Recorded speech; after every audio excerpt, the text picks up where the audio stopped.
സാധാരണ രീതിയിൽ വീട് റിനോവേഷൻ ചെയ്യുന്നത് ഒരു 10 വർഷം മുതൽ 30 വർഷം, 40 വർഷം, 50 വർഷം അതിൽ കൂടുതൽ പഴക്കമുള്ള വീടുകളൊക്കെ റിനോവേഷൻ ചെയ്യുന്നുണ്ട്. അതിന്റെ ഒരു കാരണം ഒരു പുതിയ വീട് പണിയാൻ പറ്റാത്തതുകൊണ്ടായിരിക്കാം, അല്ലെങ്കിൽ നിലവിൽ താമസിക്കുന്ന വീടുമായിട്ടുള്ള ഒരു ബന്ധം കൊണ്ടായിരിക്കാം. റിനോവേഷൻ ചെയ്ത് കഴിയുമ്പോൾ ഒരു പുതിയ വീട്ടിൽ താമസിക്കുന്ന ഒരു ഫീല് എല്ലാവർക്കും ഉണ്ടാകും. റിനോവേഷൻ എന്നുള്ളത് വളരെ സന്തോഷകരവും ആവേശകരവുമായ ഒരു കാര്യമാണ്. എന്നാൽ അതിൽ കുറെ തടസ്സങ്ങളും ബുദ്ധിമുട്ടുകളും പ്രശ്നങ്ങളും വെല്ലുവിളികളും കാലതാമസവും ഒക്കെ ഉണ്ടാവും.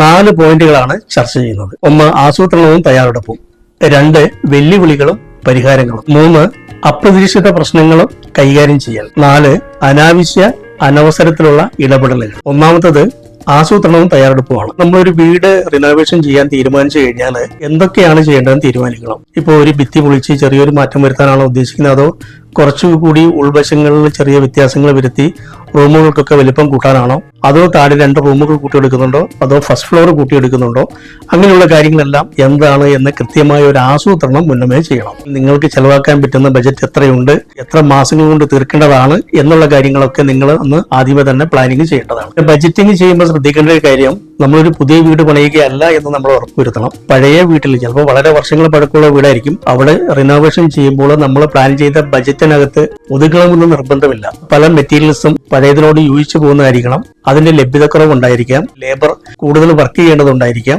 അങ്ങനെയൊക്കെ വരുമ്പോൾ നമ്മൾ പ്ലാൻ ചെയ്ത ഈ എമൗണ്ടിൽ നിന്ന് മുമ്പോട്ട് പോകാനൊക്കെ സാധ്യതയുണ്ടാവും. ഇതൊക്കെ നമുക്കൊന്ന് മനസ്സിലാക്കുന്നതിനായിട്ട് ഒരു കൺസൾട്ടൻസി ഏൽപ്പിക്കണം. ഒരു ആർക്കിടെക്റ്റിനെയോ ഒരു എഞ്ചിനീയറോ 2-3 ആളുകളെ വിളിച്ച് നമ്മൾ ഒരു ഒപ്പീനിയൻ എടുക്കുന്നത് നന്നായിരിക്കും. കാരണം പഴയ വീടാണ്, പല ആളുകൾ വന്നു കഴിയുമ്പോഴായിരിക്കും നമുക്ക് അതിന്റെ ശരിയായ ഒരു വശത്തെക്കുറിച്ച് നമുക്ക് ബോധ്യപ്പെടുക.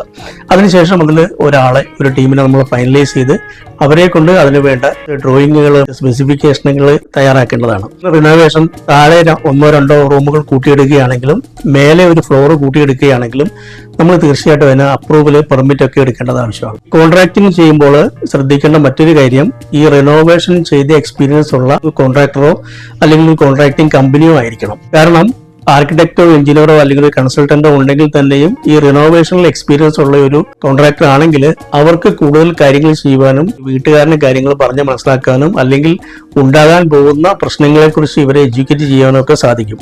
അപ്പോൾ അതുകൊണ്ട് എക്സ്പീരിയൻസ്ഡ് ആയ ഒരാളെ തന്നെ നമ്മൾ കോൺട്രാക്ട് കൊടുക്കേണ്ടതുണ്ട്. അവരുമായിട്ട് നമ്മുടെ ആവശ്യങ്ങൾ എന്തൊക്കെയാണെന്നുള്ളത് ചർച്ച ചെയ്യേണ്ടത് ആവശ്യമുണ്ട്.